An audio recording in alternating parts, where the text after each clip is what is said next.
Grand-père, j'ai un peu peur quand la brume tombe brusquement comme cela sur la mer. Ne t'inquiète pas, ça va se lever. Regarde, la côte de Roténeuf apparaît déjà.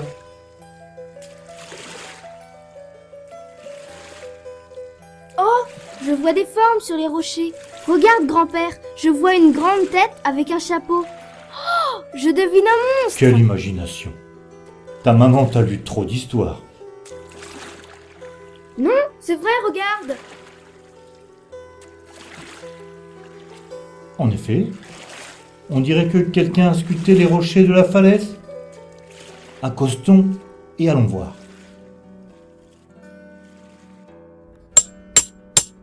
Bonjour, monsieur l'abbé. Bonjour, monsieur l'abbé. Bonjour, monsieur l'abbé. Oh, bonjour. Excusez-moi, je n'entends pas bien et je ne vous avais pas vu venir. Que faites-vous? Sous mes humbles outils, je fais apparaître dans le granit des personnages célèbres, des saints bretons, des animaux. Quelle étrange idée. Comment vous est-elle venue? J'ai besoin d'activité ici, à Roténeuf. Je suis un peu le jeune recteur, mais ce n'est pas une occupation suffisante pour moi.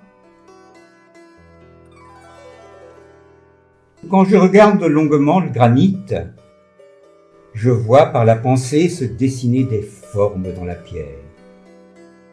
Alors, je conçois un sujet et je me mets à l'ouvrage.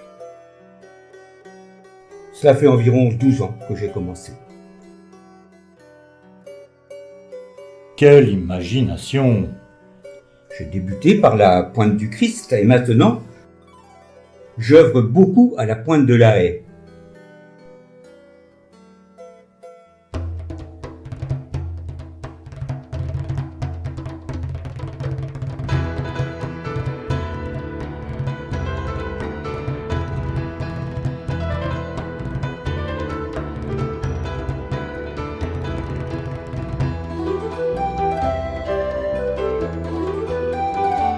C'est impressionnant. Tous ces personnages qui ont la mer pour horizon.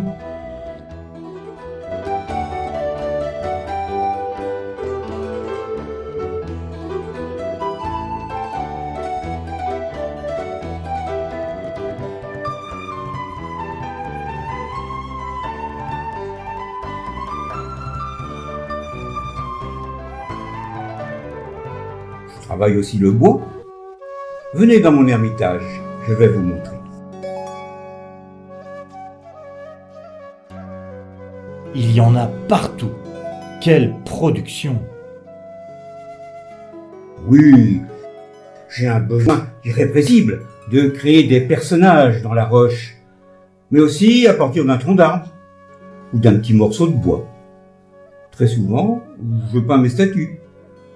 Il me plaît de me faire appeler l'ermite de Roténeuf. Est-ce parce que j'habite l'ermitage de Haute-Folie?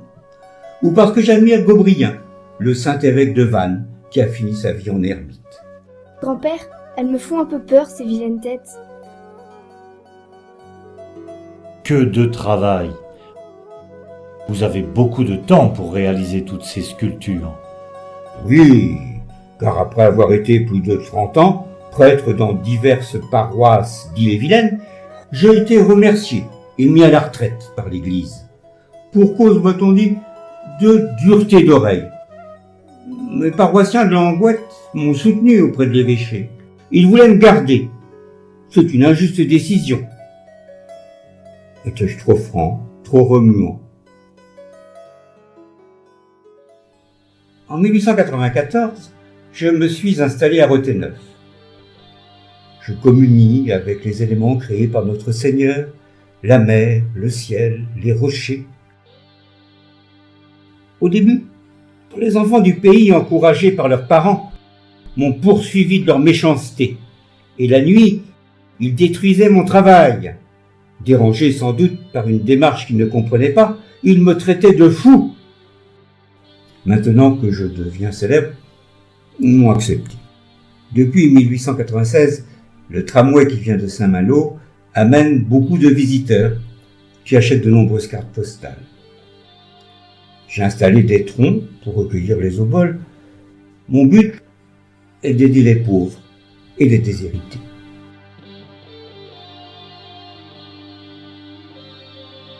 Aujourd'hui, plus de 100 ans après, attaquée par la mer et le vent, la roche se désagrège. Les sculptures se dégradent ou disparaissent sous l'action des lichens, des mousses, des racines ou sous les pieds des visiteurs. Des 300 sujets recensés sur les cartes postales, les 3/4 ont disparu. Les revenus de l'œuvre, initialement destinés aux pauvres, sont aujourd'hui collectés par une société commerciale privée. Ce personnage hors du commun qu'était l'abbé Fourré, authentique et sincère, était célèbre à son époque et le reste aujourd'hui, grâce à l'association Les Amis de l'œuvre de l'abbé Fourré et sa cheville ouvrière, la passionnée Joëlle Jounot. Espérons que le site des Rochers sculptés, lieu emblématique de l'art brut en France, puisse être sauvé d'une complète disparition.